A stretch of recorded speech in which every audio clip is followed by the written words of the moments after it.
वालेकुम champions. I hope so you are all doing well. तो आप लोग को पता है कि आज का टॉपिक है how to conduct 2CC meeting.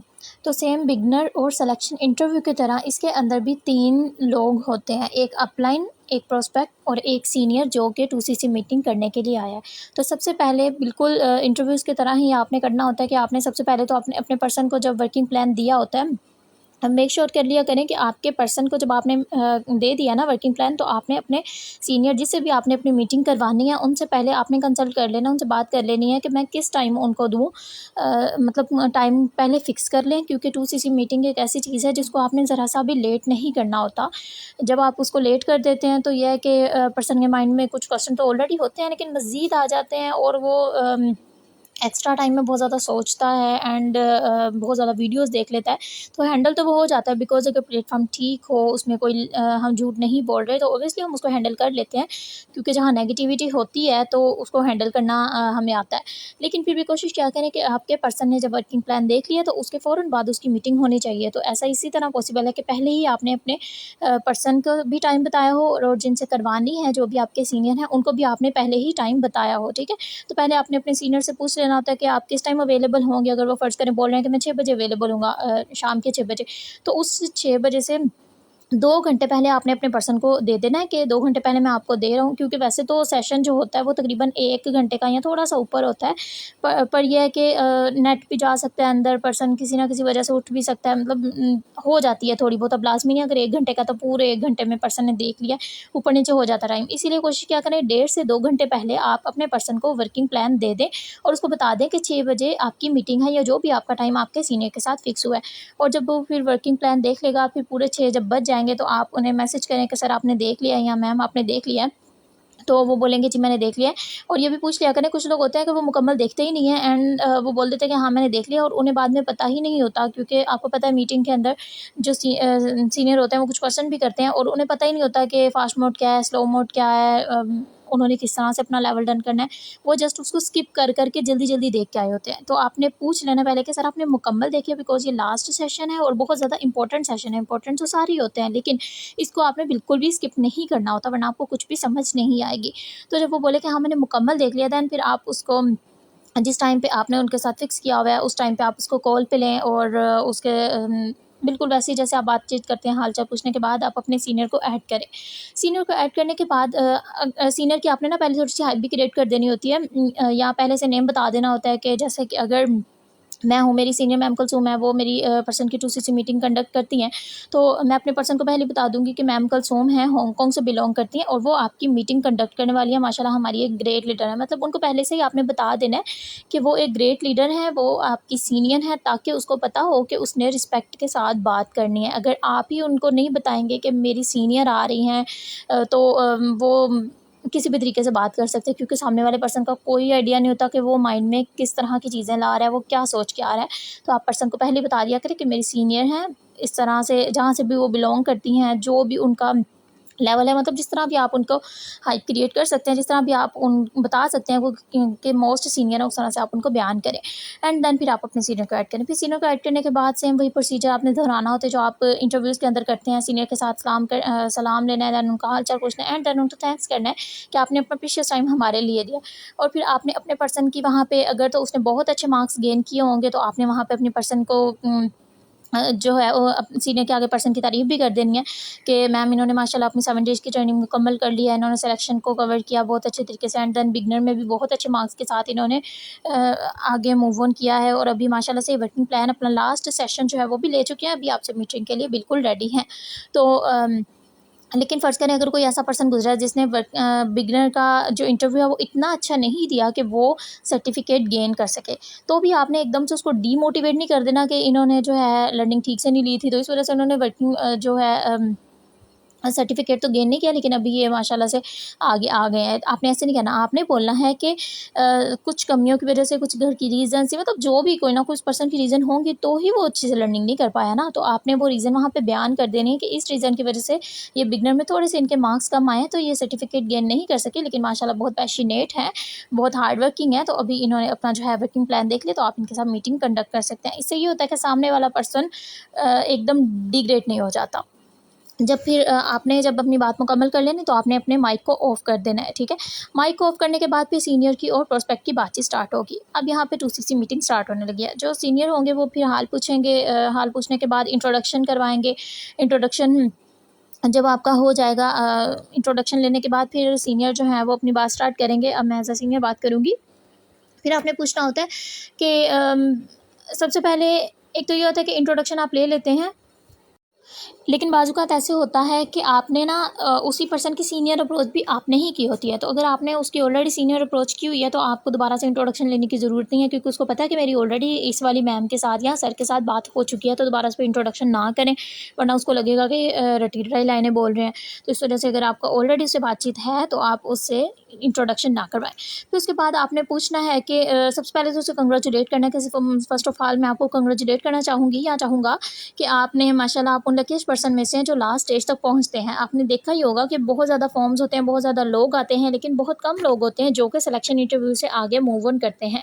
क्योंकि आपकी लर्निंग अच्छी थी, इस वजह से आपने सिलेक्शन इंटरव्यू को भी क्लियर किया एंड देन उसके बाद आप बिगिनर के अंदर आए एंड बिगिनर के अंदर भी आपने लर्निंग बिहेवियर पर आपका लर्निंग एटीट्यूड अच्छा था और इस वजह से आप आगे भी मूव ऑन किया। आपने बिगिनर इंटरव्यू बहुत अच्छे मार्क्स से पास किया और अभी आपने अपना लास्ट सेशन भी मुकम्मल कर लिया है। तो आप उन लकीस्ट पर्सन में से हैं जो यहाँ तक आते हैं। यहाँ तक सारे लोग नहीं आते, जो नॉन एक्टिव होते हैं, जो नॉन सीरियस होते हैं, उनको पीछे से ही रिमूव करवा दिया जाता है।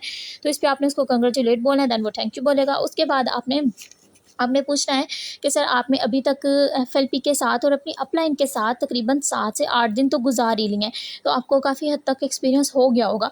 तो क्या आप मेरे साथ अपना एक्सपीरियंस शेयर कर सकते हैं कि आपका एफएलपी के साथ और आपकी अपलाइन के साथ कैसा एक्सपीरियंस रहा? तो कुछ पर्सन होंगे कि मतलब अच्छा रहा ये तो सभी कहते हैं, लेकिन कुछ कहते हैं कि बहुत अच्छा रहा। जिनका बहुत अच्छा रहा होता है, जो बहुत ज़्यादा एक्साइटेड पर्सन होते हैं, वो बहुत ज़्यादा कहते हैं कि नहीं मैम मेरा बहुत अच्छा रहा, मेरी अपलाइन ने मुझे बहुत अच्छे तरीके से गाइड किया। अगर वो उसने अपलाइन की लाइन अंदर नहीं बोली तो आप अलग से पूछ लें कि अच्छा आपकी अपलाइन आपको ठीक से गाइड करती नहीं है, उनके साथ आपका एक्सपीरियंस कैसा रहा? तो फिर वो अपने अपलाइन के साथ भी जो भी उसका एक्सपीरियंस होगा वो आपके साथ शेयर करेगा, ठीक है। उसके बाद फिर जब वो एक्सपीरियंस शेयर कर ले, देन आपने बोलना है कि जैसे आपने मेरे साथ एक्सपीरियंस शेयर किया कि आपका एफएलपी के साथ और अपलाइन के साथ बहुत अच्छी जर्नी रही है, बहुत अच्छा एक्सपीरियंस रहा है। तो अगर मैं आपको एफएलपी को रेटिंग देने को कहूँ तो आप कितनी रेटिंग देंगे 10 आउट ऑफ? ठीक है। तो कुछ होते हैं उनको इस क्वेश्चन की जल्दी समझ नहीं आती कि मैम या सर हमसे कहना क्या चाह रहे हैं। तो फिर आपने उसको बोलना है कि आपको अगर 10 में से मार्क्स देने पड़े एफएलपी को तो आप कितने देंगे? तो कुछ होंगे जो कि है 8 देंगे, 9 देंगे। तो जिसने 1, 2 या जितने भी किसी ने कट किए हैं तो आपने फिर कहना है कि अच्छा माशाल्लाह आपने इतने मार्क्स दिए हैं। लेकिन सर ये जो 2 मार्क्स आपने काटे हैं, क्या आप मुझे बता सकते हैं कि आपने क्यों काटे हैं? मतलब किस वजह से काटे हैं ताकि हम उसको कंप्लीट कर सकें। तो फिर जिस भी वजह से कुछ होंगे वो बोलेंगे कि अभी मेरी अर्निंग नहीं हुई ना, एक दफ़ा अर्निंग हो जाए देन फिर मैं बोलूँगा ना कि हाँ, ये जेन्युइन है तो ही मैं उसको पूरे 10 नंबर दूँगा। या कुछ होंगे वो बोलेंगे कि अभी मुझे ना सारी चीज़ें नहीं पता और ये 2CC का कुछ सीन है जो मुझे अभी समझ नहीं आ रहा, तो इस वजह से मैंने थोड़े से काटे हैं। तो जो भी खैर वो रीज़न बताएगा तो आपने बोलना है कि सर इंशाल्लाह इस मीटिंग में हम आपकी वो सारी कन्फ्यूजन ख़त्म करेंगे और इंशाल्लाह आपके जो ये 2 या 1 मार्क्स जितने भी आपने कट किए हैं वो इंशाल्लाह आपके हम मुकम्मल करवा लेंगे, ठीक है, इसी मीटिंग के अंदर। और अगर इसी मीटिंग में नहीं तो इंशाल्लाह इन फ्यूचर आप खुद 10 आउट ऑफ 10 बोला करेंगे कि हाँ, मैं इतने नंबर एफएलपी को देता हूँ या देती हूँ। लेकिन अगर किसी ने मुकम्मल दे दिए हैं कि 10 में से 10 है, मुझे बिल्कुल बहुत अच्छा लगा ये वो, तो आप उसको मज़ीद एप्रिशिएट करें कि माशाल्लाह आपने पूरे 10 नंबर दिए हैं, इसका मतलब आपको ट्रस्ट इश्यू कोई भी किसी भी किस्म का इश्यू नहीं है। तो वो बोलेगा जी मुझे कोई भी इश्यू नहीं है। उसके बाद आपने फिर नेक्स्ट मूव ऑन करना है। अब नेक्स्ट जो एक क्वेश्चन होता है वो आपका मतलब वो आप चाहें तो कर सकते हैं, चाहें तो ना कर सकें। सेम एज़ इट इज़ जैसे मैंने आपको बताया ना बिगिनर के अंदर आपने पहले पर्सन को जज करना होता है कि पर्सन किस तरह का है। कुछ पर्सन ज़्यादा बातचीत करना पसंद करते हैं, कुछ बातचीत करना पसंद नहीं करते।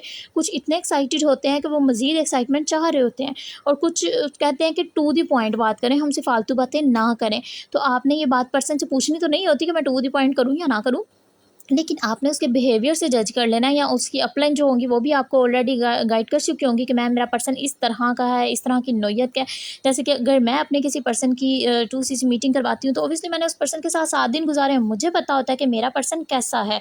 वो मतलब एक्साइटेड होता है, बातें करना पसंद करता है, अगर उससे कोई बातचीत कर रहे हैं तो वो तंग नहीं होता, तो मुझे पता है। और उसकी लर्निंग किस तरह की है ये भी मुझे पता है। तो मेरी ये ड्यूटी होती है कि मैं 2CC मीटिंग से पहले अपने सीनियर को, जब मैंने उनसे टाइम फिक्स किया तो मैंने गाइड कर दूँ कि मैम जिनके आपने लेनी है वो इस नेचर के पर्सन है, ताकि जो हमारी मैम या सर जो भी इंटरव्यू मीटिंग लेने आ रहे हैं ना वो उस तरह से प्रिपेयर हो के आएँ, ठीक है। तो अगर तो वो पर्सन ज़्यादा बातचीत करना पसंद करता है, मतलब वो कहीं बिज़ी नहीं है, जॉब वगैरह नहीं कर रहे हैं, उसको कोई जल्दी नहीं है, तो आप उसके साथ फिर ये क्वेश्चन कर सकते हैं कि सर आपने मोबाइल जो है वो आप तो यूज़ करते ही थे। ऐसा नहीं है कि मोबाइल आपने इन 7 डेज़ में ही यूज़ किया काफ़ी ज़्यादा, बल्कि आप अपनी अगर पिछली पूरी लाइफ में देखें तो हम लोग मोबाइल को बहुत ज़्यादा यूज़ करते हैं। अगर हमें पूरे दिन हम मसरूफ़ भी रहते हैं, तो पूरे दिन में अगर हमें आधे से 1 घंटा या कम से कम 5-10 मिनट भी मिल गए ना, तो हमने उसमें मोबाइल ही देखना होता है, बिकॉज़ हम मोबाइल देखना पसंद करते हैं। तो आपने आज से पहले भी बहुत दफ़ा मोबाइल देखा होगा, टिकटॉक देखा होगा, स्क्रॉलिंग करते होंगे, लेकिन अभी इन 7 दिनों में भी आपने मोबाइल देखा और काफ़ी ज़्यादा देखा है, क्योंकि लर्निंग बहुत ज़्यादा होती है, तो आपने मोबाइल के साथ आप काफ़ी कनेक्ट होंगे। लेकिन आपको कोई फ़र्क नज़र आया है कि पहले जो आप मोबाइल देखते थे तब आपको कोई फ़ायदा होता था, या अभी आपको कोई फ़ायदा हुआ है? तो वो पर्सन बोलेगा जी मैंने फ़ील किया है कि इन दिनों में जो मैंने मोबाइल देखा है ना, वो ज़ाया नहीं हुआ कम से कम। अगर मैंने कुछ किया या नहीं किया, लेकिन मुझे बहुत कुछ सीखने को मिला है। पर्सन अपना जो है एक्सपीरियंस शेयर करेगा कि हाँ, मैं पहले भी देखता था, लेकिन पहले जस्ट स्क्रॉलिंग करता था। लेकिन कुछ पर्सन होंगे जो पहले ही ऑनलाइन वर्क करते हैं, तो वो बोलेंगे कि मैं पहले इस वर्क करता था, अभी मैंने मज़ीद एडिशन करना चाहता हूँ, मैं मज़ीद आगे बढ़ना चाहता हूँ, तो उसको भी आप एप्रिशिएट करें। अगर कोई पर्सन ऑलरेडी कोई ऑनलाइन वर्क कर रहा है, तो कभी भी आपकी ये कोशिश नहीं होनी चाहिए कि मैं उसका वो वाला काम छुड़वा के उसको यहाँ पे ले आऊँ। नो, अगर वो उस काम में बहुत हैप्पी है, तो आपने उसको एप्रिशिएट करना है कि जी माशाल्लाह सर, ज़िंदगी में हमें बहुत सारे काम करने चाहिए। अगर आप एक काम कर रहे हैं और आपको लगता है कि आप उसके साथ एक और कर सकते हैं, तो मोस्ट वेलकम, आप करें। आप लाज़मी करें, और उसको हरगिज़ ये नहीं कहना कि वो काम छोड़ के तो ये ज़्यादा अच्छा है, तो इधर आ जाओ। नो, कभी भी कोई पर्सन अपना पुराना काम छोड़ना पसंद नहीं करता, क्योंकि वो अच्छा है तो वो कर रहा है ना, तो उसको वो काम करने दें। उसके साथ-साथ पार्ट टाइम वो आपका काम करेगा, क्योंकि अगर वो आपके चीज़ लर्निंग ले चुका है ना 7 दिनों की, तो ऑब्वियसली वो इंटरेस्टेड है, तो वो ट्रेनिंग ले चुका है ना। अगर वो इंटरेस्टेड नहीं होता, तो वो ट्रेनिंग लेता ही ना। आपने देखा ही होगा, बहुत सारे लोग होते हैं डे 1 में ही कहते हैं कि नहीं-नहीं, ये मैंने तो नहीं लेनी, इतनी लंबी है, क्योंकि वो लेना ही नहीं चाहते, वो कुछ करना ही नहीं चाहते। जो 7 दिन गुज़ारा है, वो कुछ करना चाहता है, तो वो आया है। तो आपने उसको एप्रिशिएट ही करना है हर चीज़ पे। अगर वो कोई जॉब कर रहा है, कोई ऑनलाइन वर्क कर रहा है, हर चीज़ पे आपको एप्रिशिएट उसको करना है। ठीक है?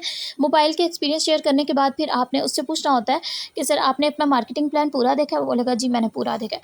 तो आपने फिर सबसे पहले तो बोलना है कि आपने बिगिनर के अंदर ट्रेनिंग लिया, उसके अंदर आपको लेवल्स भी पढ़े होंगे आपने, तो वो बोलेगा जी मैंने पढ़े थे। देन फिर आपने उससे लेवल्स पूछने हैं। आपने पूछना है कि अच्छा सबसे पहला लेवल कौन, राइट नाउ आप कौन से लेवल पे हैं? फिर वो बताएगा सबसे पहला, दूसरा, तीसरा, जिस तरह भी आप सारे भी पूछना चाहते हैं तो सारे भी पूछ सकते हैं। लेकिन अगर आपके पास यहाँ सामने वाले के पास टाइम कम है, तो आप just assistant supervisor and supervisor के सीसी पूछ सकते हैं, बाकी सबके बेशक रहने दें। लेकिन अगर ज़्यादा टाइम नहीं लग रहा, मतलब पर्सन बड़ी शार्प, कुछ पर्सन होते हैं स्लोली जवाब दे देते हैं, क्योंकि उन्हें आ नहीं रहा होता, तो कुछ बड़ी जल्दी जवाब दे रहे होते हैं, तो उनसे आप सारा पूछें, पूरे लेवल्स पूछने के, अच्छा फर्स्ट लेवल कौन सा होता है, सेकंड कौन सा होता है। और जब वो सारे लेवल्स बता देगा, देन फिर आपने बताना है कि अब सर मुझे ये बताएं कि अब आपको ये पता है कि बिज़नेस आपको स्टार्टअप करने के लिए कौन से वाले लेवल की ज़रूरत है। वो बोलेगा जी मुझे बिज़नेस स्टार्ट करने के लिए असिस्टेंट सुपरवाइज़र की ज़रूरत है। तो फिर आपने बोला कि असिस्टेंट सुपरवाइज़र किस तरह से आप डन करते हैं? वो बोलेगा 2 CC करके डन करते हैं। तो आपने बोला जी बिल्कुल ठीक है। फिर उसके बाद आपने बोलना है कि जब आप अपना असिस्टेंट सुपरवाइज़र लेवल डन कर लेते हैं, जब आप असिस्टेंट सुपरवाइज़र बन जाते हैं, तो आपको कंपनी की तरफ से क्या-क्या बेनिफिट्स होते हैं।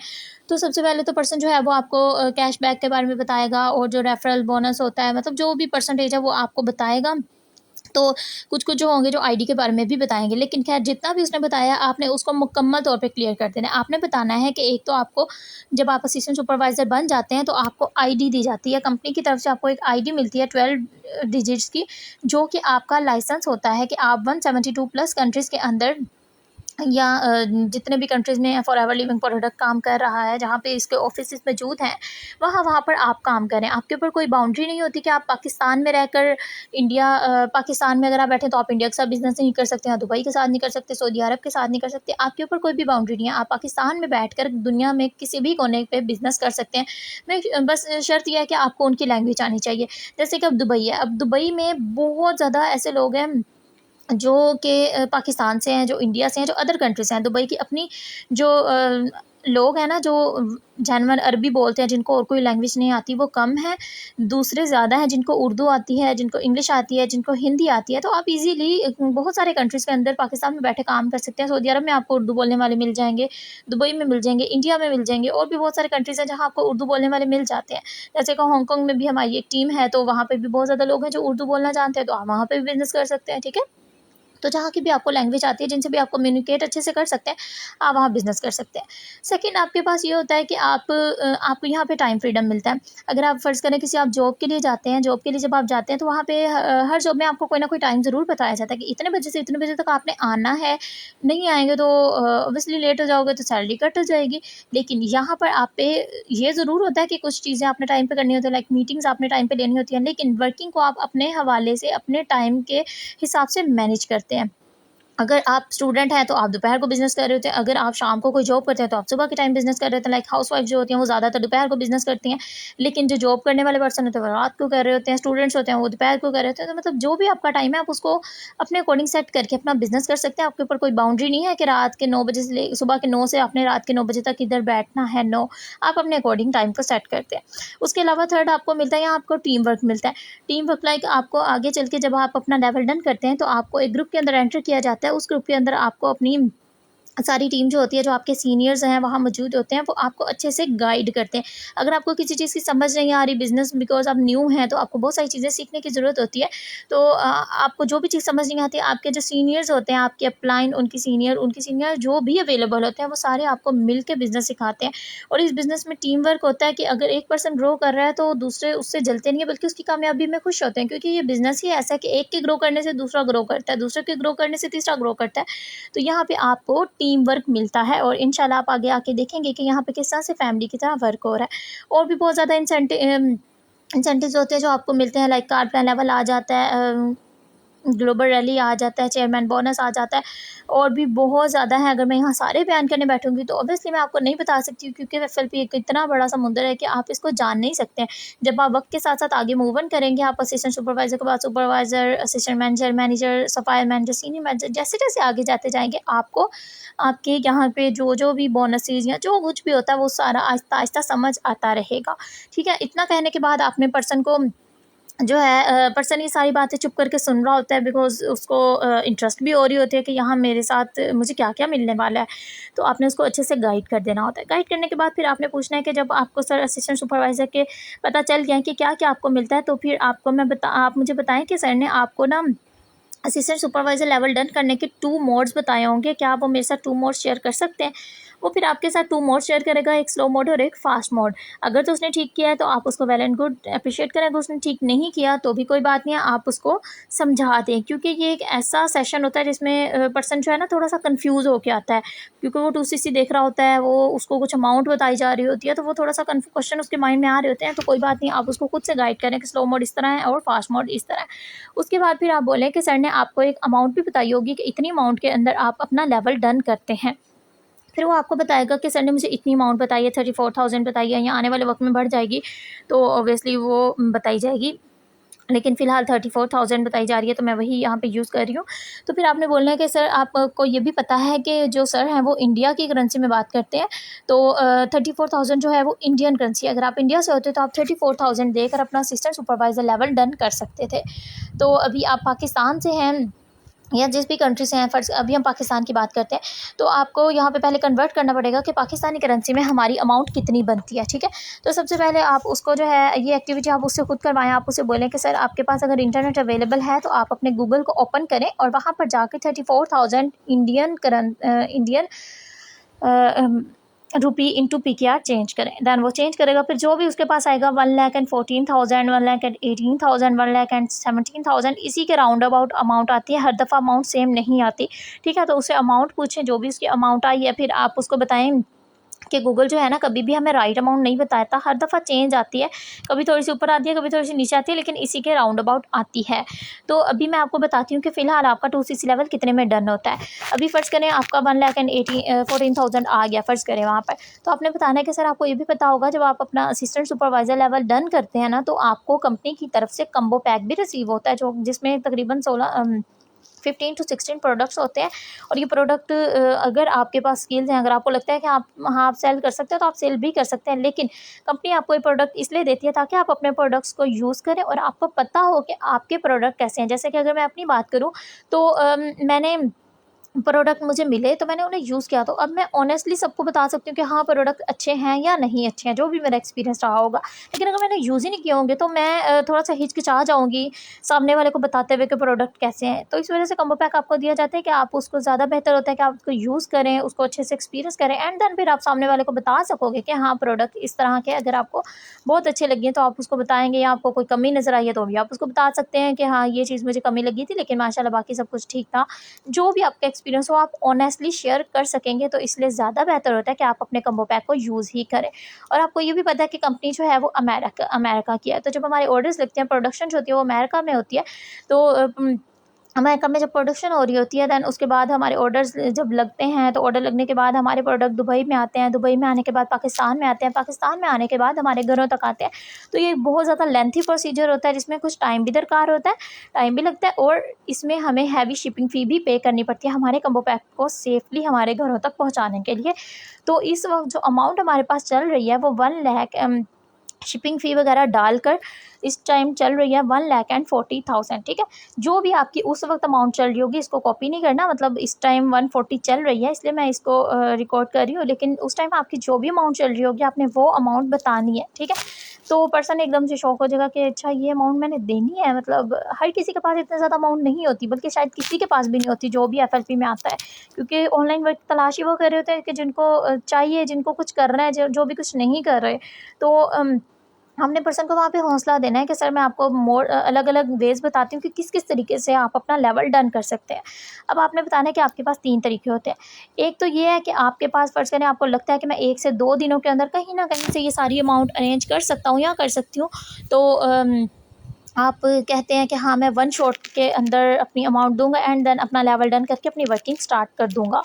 लेकिन अगर आप ऐसा कहते हैं कि नहीं, मैं इतनी अमाउंट एकदम से अरेंज नहीं कर सकता, तो आपके पास दूसरा रास्ता ये होता है कि आप अपने लेवल को इंस्टॉलमेंट्स के अंदर डन करते हैं, कि आप अपनी जो है अपने अपलाइन से बात करके सबसे पहले अपनी सीट रिज़र्व करवा लेते हैं कि राइट नाउ मैं अगले दिन तक टाइम दिया जाता है, अगले दिन तक अब मैं इतनी अमाउंट अरेंज कर सकता हूँ या कर सकती हूँ। वो 10 भी हो सकती है, 5 भी हो सकती है, 15 भी हो सकती है, जितनी भी आप फर्स्ट में अरेंज कर सकते हैं। आपने उसको कोई स्पेसिफिक अमाउंट नहीं बतानी होती, जितनी भी वो फर्स्ट टाइम में अरेंज कर सकता है, उतने से आप अपनी सीट रिज़र्व करवाते हैं।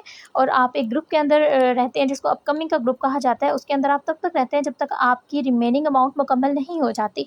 फिर आपने जो है कुछ देर आप वक़्त लेते हैं, मतलब 2 से 3 दिन मज़ीद लेते हैं, जितने भी आपने लेने हैं आप लेते हैं, और उसमें आप अपनी थोड़ी मज़ीद अमाउंट अरेंज करते हैं एंड देन वो भी जमा करवाते हैं और फिर मज़ीद करवाते हैं। इस तरह करते-करते आप 2 से 3 इंस्टॉलमेंट्स के अंदर अपना लेवल डन कर लेते हैं, और जब आपकी मुकम्मल हो जाती है 2 सीसी की अमाउंट, तो आपका लेवल डन हो जाता है। उसके बाद आप वर्किंग में आते हैं।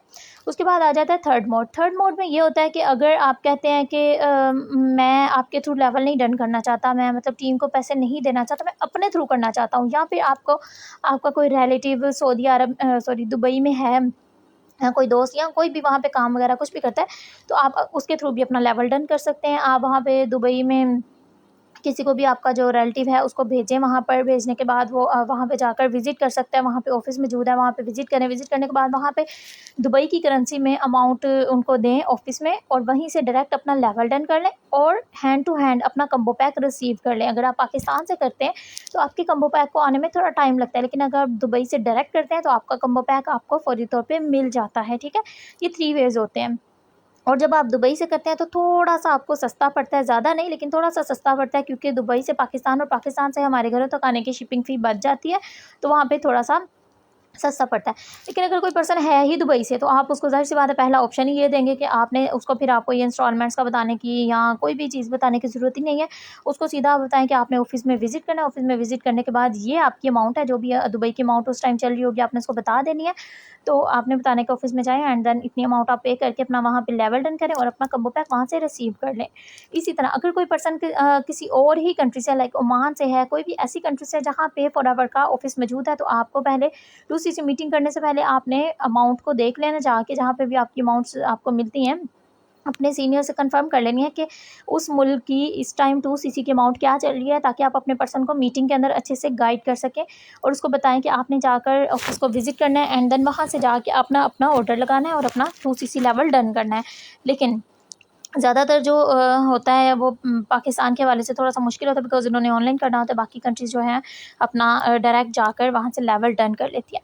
ऐसा करने के बाद अब कुछ पर्सन होंगे जो बोलेंगे कि हाँ ठीक है, मैं देखता हूँ, क्योंकि वो बहुत ज़्यादा कुछ एक्साइटेड होंगे, बहुत ज़्यादा वो फौरी तौर पर बोलेंगे ठीक है मैं सुबह तक ना आपको, आपने उसको सुबह तक टाइम देना है कि सर मैं आपको सुबह 11 बजे तक का टाइम दे रही हूँ। आपने अपने पर्सन को पहले आपने खुद से पूछना है कि सर मुझे बताएँ आप कौन से वे के साथ चलना चाहते हैं। तो कुछ-कुछ होंगे जो बोलेंगे कि मैं वन शॉट के साथ चलना चाहता हूँ, मुझे 1 से 2 दिन दे दें, मैं वन शॉट में अपना लेवल मुकम्मल डन कर सकता हूँ, तो आप उसको 1 से 2 दिन का टाइम दें। कुछ-कुछ होंगे कि नहीं मैम मैं इतनी ज़्यादा अमाउंट अरेंज नहीं कर सकता या कर सकती, तो आप मुझे मैं दूसरे वे के साथ ही जाना चाहूँगा, फ़ास्ट जो है इंस्टॉलमेंट्स के साथ जाना चाहूँगा, तो आप उसके इंस्टॉलमेंट्स के साथ फिर सीट रिज़र्वेशन के बारे में भी बताएँ कि कल 11 बजे तक मैं आपको टाइम दे रही हूँ। आपने कल 11 बजे तक आपने अपने पर्सन के साथ अपना जो है अपनी सीट रिज़र्वेशन आपने कितनी अमाउंट में करवानी है अपनी सीट रिज़र्व, और जब आप सीट रिज़र्व करवा लेंगे तो आपने अपने अपलाइन के साथ डॉक्यूमेंटेशन भी कर लेनी है। जो भी वो आपसे माँगेंगी, आपका आईडी कार्ड, आपका ईमेल या जो भी वो माँगेंगे आपने उन्हें देना है, ताकि वो आपकी आईडी बना सकें और आप देख सकें कि हाँ, आपकी आईडी रियल में फॉरएवर में बन गई है। उसके अलावा अगर वो थर्ड वाले ऑप्शन के साथ चलना चाहता है, दुबई वाले के साथ, तो वो भी ठीक है, आप उसको बता दें कि इस तरह करें और फिर उसको अच्छे से गाइड कर दें, ठीक है? और जब आप फ़ास्ट मोड और स्लो मोड की बात कर रहे होंगे, तब भी आपने अपने पर्सन से पूछ लेना है कि सर आप फ़ास्ट मोड के साथ जाना चाहेंगे या स्लो मोड के साथ? अगर ज़्यादातर बोलेंगे कि फ़ास्ट मोड के साथ ही जाना चाहूँगा, लेकिन अगर कोई बोल देता है कि स्लो मोड के साथ जाना है, तो आप उसको स्लो मोड पे जाने से रोकेंगे नहीं, लेकिन आप उसको बता दें कि स्लो मोड कितना टफ़ है। उसको बोलें कि सर अगर आप अपनी आईडी से प्रोडक्ट परचेज़ करते हैं और बेचते हैं, फिर परचेज़ करते हैं, फिर बेचते हैं, और आपको ये भी पता है कि बेचने में कितना ज़्यादा टाइम लगता है, आपको अपने क्लाइंट्स बनाने पड़ते हैं, और जहाँ पर भी आपने बेचने हैं तो ऑब्वियसली टाइम तो लगता है, क्योंकि प्रोडक्ट थोड़े से एक्सपेंसिव है, तो बेचने में थोड़ा-सा मसला आता है। तो इस वजह से देख लें आप, अगर आपको लगता है कि आप कर सकते हैं, लेकिन ये काम मुश्किल है। अगर आपको ईज़ी वे के साथ आप जाना चाहते हैं, मतलब आप टाइम लेना चाहते हैं, तो आपके लिए ज़्यादा बेहतर है कि आप इंस्टॉलमेंट्स के साथ चले जाएँ। लेकिन मतलब उसको आपने ये चीज़ ज़ाहिर करवा देनी है कि स्लो मोड उसके लिए बेहतर नहीं है, और ये बिल्कुल झूठ भी नहीं है, उसके लिए सच में बेहतर नहीं है। आपको क्या लगता है कि वो इतनी जल्दी अपना लेवल डन कर लेगा? नो, एक प्रोडक्ट बेचना, खरीदना इसमें बहुत ज़्यादा टाइम लगता है।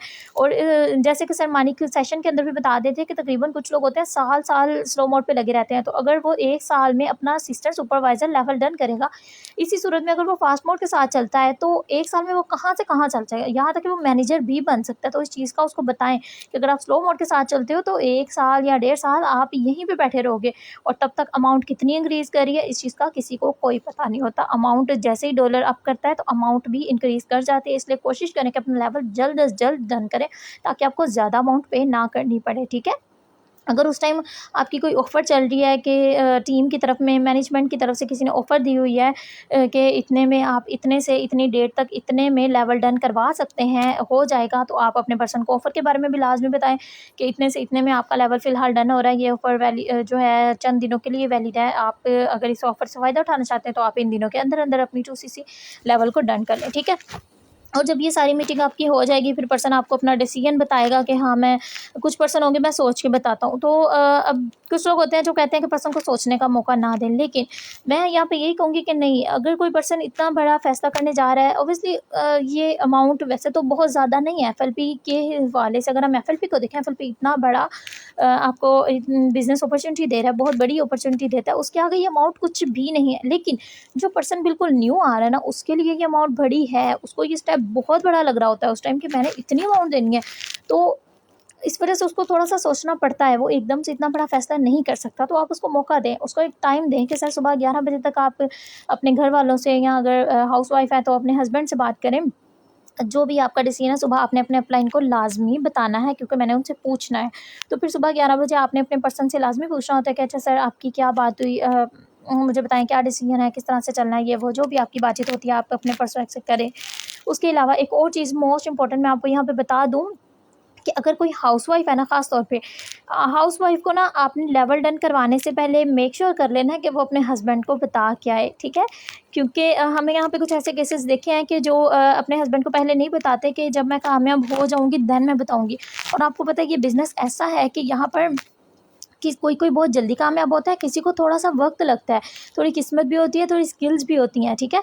तो अब अगर किसी हाउसवाइफ ने ये सोचा है कि मैं कहीं ना कहीं से उधार ले लूँगी, मैं अपना लेवल डन कर लेती हूँ, मैं बाद में फिर जब कामयाब हो जाऊँगी ना, मैं बहुत कमाने लग जाऊँगी, तो मैं अपने हस्बैंड को बता दूँगी। लेकिन जब तक वो कमाने लगती है, क्योंकि इतनी जल्दी आप लाखों करोड़ों नहीं कमा सकते हो, आपको हर चीज़ में वक्त लगता है। आप एकदम से इतना ग्रो नहीं कर सकते कि आप एकदम से आसमान को छू लो, आपको आहिस्ता आहिस्ता सीढ़ी चढ़नी पड़ती है। तो वो क्या होता है कि जब तक आप आहिस्ता आहिस्ता ग्रो कर रहे होते हो, तब तक हस्बैंड को तो पता चल ही जाता है। हस्बैंड या माँ बाप से कुछ भी छुपा नहीं रह सकता। आप सबको पता होना चाहिए कि आप नहीं छुपा सकते, एक हस्बैंड से आप कुछ भी नहीं छुपा सकते, माँ बाप से भी आप कुछ नहीं छुपा सकते। तो ऐसा होता है कि वो फिर बिना बताए आ जाते हैं। उसके बाद फिर घर में मसले चलना शुरू हो जाते हैं, फिर वो परेशान हो जाते हैं कि मैम अब तो मैंने छोड़ना है काम को छोड़ते हैं, और फिर जब छोड़ भी देते हैं तो भी टेंशन रहती है, भई अमाउंट लगाई हुई है।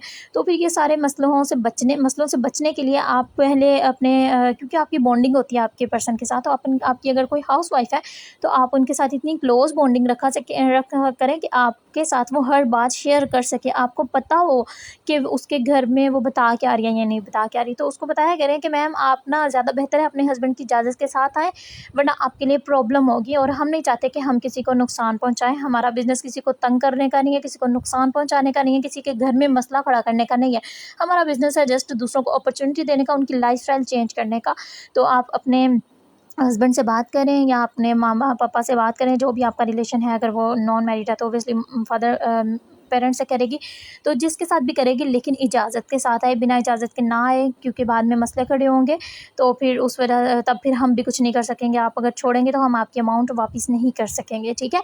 तो ये चीज़ें आपने उसको बता देनी है। लेकिन 2CC मीटिंग में नहीं, ये सीनियर का काम नहीं है, ये अपलाइन का काम है, ठीक है। सीनियर जो है अपनी यहाँ पर बात खत्म करके चली जाएंगी। जब सीनियर ने बोलना है कि सुबह 11 बजे तक का टाइम है, आपने अपने अपलाइन के साथ डिस्कस करना है, तो उसके बाद सीनियर ने जो है अपने उसका जो भी अपलाइन है प्रोस्पेक्ट का, उसको बताने के क्या मैम या सर आप अवेलेबल, आप यहाँ मौजूद हैं। वो बोलेंगे जी मैं मौजूद हूँ। तो आपने कहना है आपके पर्सन के साथ मेरी मीटिंग हो गई है, इनको कोई भी ट्रस्ट इशू या किसी भी क्वेश्चन का ऑब्जेक्शन नहीं है फ़िलहाल। लेकिन अगर इनका कोई भी क्वेश्चन है तो ये मुझसे भी पूछ सकते हैं और ये आपसे भी पूछ सकते हैं। अगर इनका आज नहीं है तो कल, या जब भी इनका कोई क्वेश्चन होता है तो आप इनको अच्छे से डील कर लीजिएगा। फ़िलहाल उनका कोई क्वेश्चन नहीं है, तो अभी मुझे इजाज़त दें और आप उनके साथ कंटिन्यू करें, ठीक है। उसके बाद जो है सीनियर कॉल से निकल जाएंगे और आपने अपने पर्सन के साथ बातचीत करनी है और उनसे दोबारा से पूछना है कि सर आपका कोई क्वेश्चन तो नहीं है। अगर आपके माइंड में कुछ भी चल रहा है तो आप मेरे से पूछ सकते हैं, और वो कुछ भी पूछेगा तो आपने उसको जवाब देना है। ऐसा नहीं है कि आपकी अपनी ही स्किल्स या अपनी ही लर्निंग इतनी ज़्यादा वीक है कि आप उसको जवाब ही नहीं दे सकते। आप अपनी लर्निंग को स्ट्रॉन्ग करेंगे, ताकि सामने वाला पर्सन आपसे कभी भी कुछ भी पूछ ले तो आप वहाँ पे खामोश ना हो, आपको उसका जवाब आना चाहिए। अगर आप ही चुप हो जाएंगे, आपकी अपनी लर्निंग ही नहीं अच्छी होगी, तो सामने वाले को वो क्या ही सोचेगा कि इनको तो पता ही कुछ नहीं है, ये मुझे क्या ही गाइड करेंगे, जब इनको ही कुछ नहीं पता।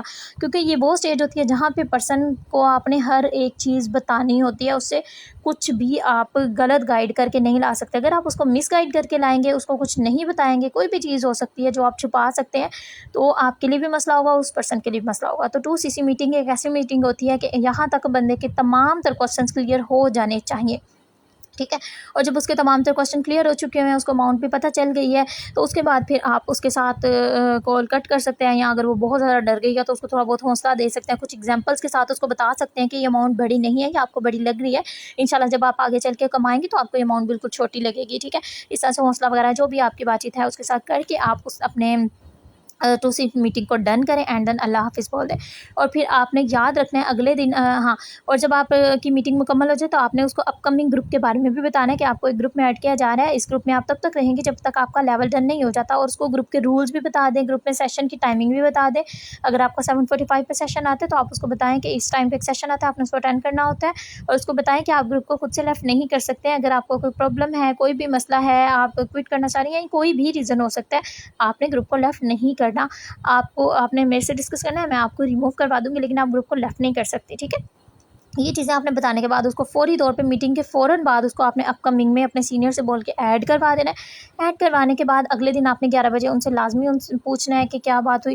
लेकिन अगर कोई पर्सन बोल रहा है ना कि मुझे टाइम चाहिए, तो कुछ लोग होते हैं जो बोलते हैं कि नहीं इतनी हाइप क्रिएट करें, इतनी हाइप क्रिएट करें कि नहीं जल्दी लेवल डन करो। नो, ऐसा करना है, हाइप क्रिएट करनी होती है, लेकिन अब कुछ पर्सन रियल में होते हैं कि वो बहुत ज़्यादा करना चाह रहे थे, लेकिन उनके पास उस टाइम अमाउंट नहीं होती, तो आप उन्हें थोड़ा सा रिलीफ दें, उनको टाइम दे दें। लेकिन हाँ, ये बात उन्हें लाजमी बताएं कि आप टाइम तो ले रही हैं, लेकिन अमाउंट कब कितनी इंक्रीज़ कर जाएगी ये किसी को नहीं पता होता।